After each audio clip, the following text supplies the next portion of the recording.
Good morning, friends. Welcome to Morning Motivation with Dr. K, where my number one goal is to give you a positive perspective. Happy Wednesday. I almost thought it was Tuesday. Me and my team made it through the first and hopefully last round of layoffs and furloughs. So that was yesterday, so we're pretty excited about that. I'm very thankful that my team was safe through that. So I'm thankful for that today. Good morning, Darren. Good morning, Danny. Good morning, Rory. So yay for a job. We had to postpone our Botox party that we were going to do several weeks ago when I got back from Africa, and we're going to do that today. So I'm super excited about that. I just feel like a huge weight has been lifted from me to not be furloughed, and that my nurses didn't get furloughed.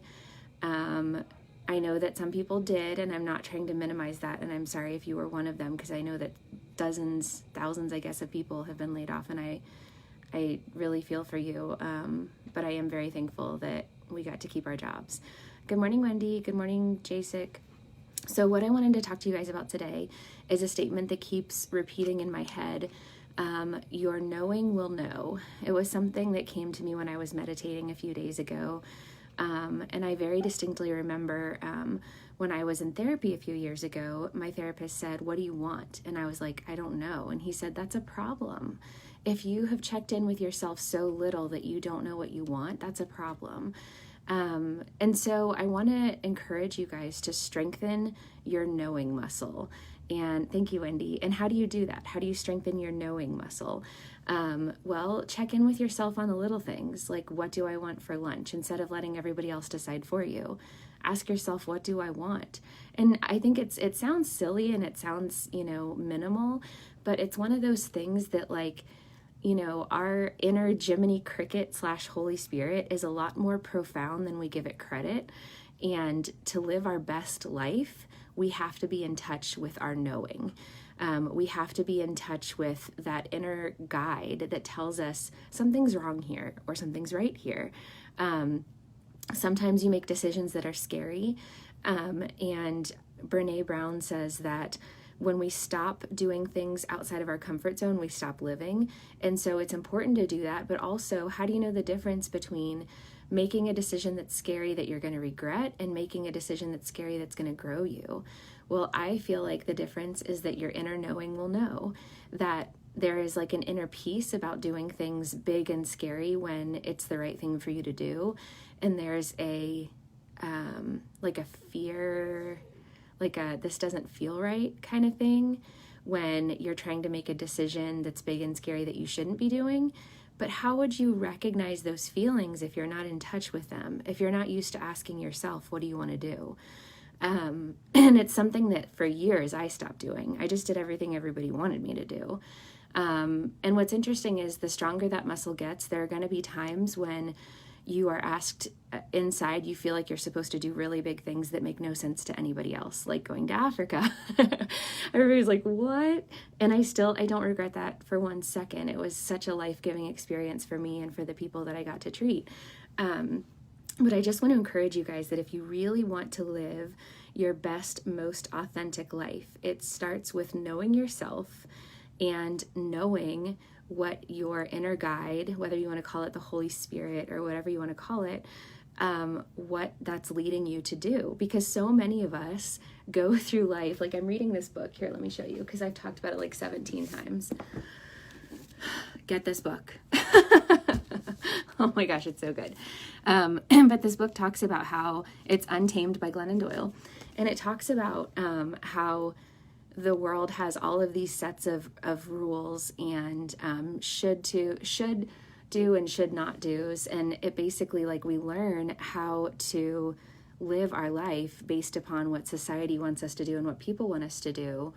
But there's no rhyme or reason to that. Like, we're told who we should be and how we should feel and what we should do. And it goes into some like gender role things in this book, which are really good to read. But so many times from such a young age, we're taught exactly what we should do to make people happy. Like, as a girl, I should play small and be sweet and be agreeable. and things like that. And does it work? Well, maybe it works. Maybe it gets you to a place in life that other people would say is success. But if it's not in alignment with your inner Jiminy Cricket, you're not going to feel good about it. You can get to the highest ranks in life, but if it's not where you're meant to be, you're not going to feel good about it. You're going to feel like something's missing, like there's got to be something more. And so I would highly encourage you guys to start asking yourselves on a daily basis, what do I want? What is my inner knowing telling me right now? And just really strengthen that muscle, because that's the only way to get to the life that you were meant to live. And maybe the life that you were meant to live looks nothing like what your life looks like now. And maybe it's exactly where you are right now. But how would you know if your entire life you've just played by the rules and done what other people want you to do and done things just to impress people and make people happy with you? I think I had a big awakening when my dad died a few years ago, because I realized that so much of my life and the decisions that I made were to make him happy and to make him proud of me. And then when he was dead, I was like, oh, this is weird. Like, did I do this for the right reasons? And there was a big part of me that realized that some of the things that I had done, I totally did just to make him happy. And it was just an awakening for me. Like, granted, it worked out pretty well for me, but it won't always work out well for you. We weren't meant to live a life that other people want us to live. We all have our own path and our own destiny. And the world becomes a better place for everybody when we realize what that is and take the chance to be what we're called to be. It's not necessarily going to be easy, but it will be the most rewarding.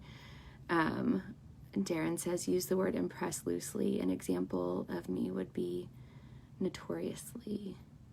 Sorry, I'm totally missing your flow on that one. Good morning, Josh. Good morning, Houston. So guys, the word for today is your knowing will know.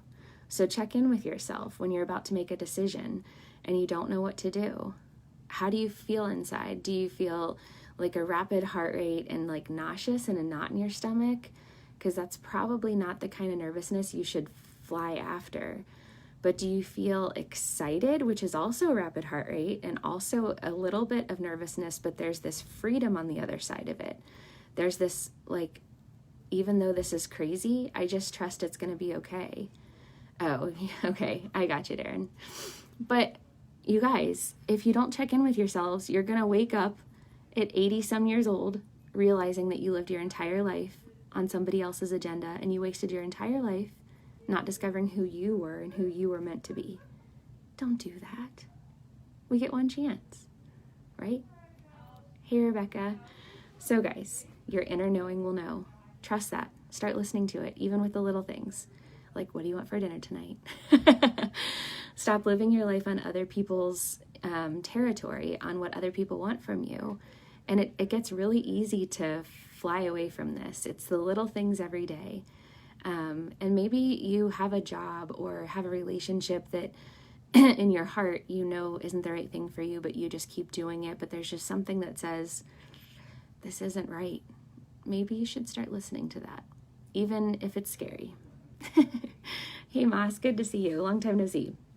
All right, friends, your inner knowing will know. Follow that today. I love you guys. Have a great day. Bye.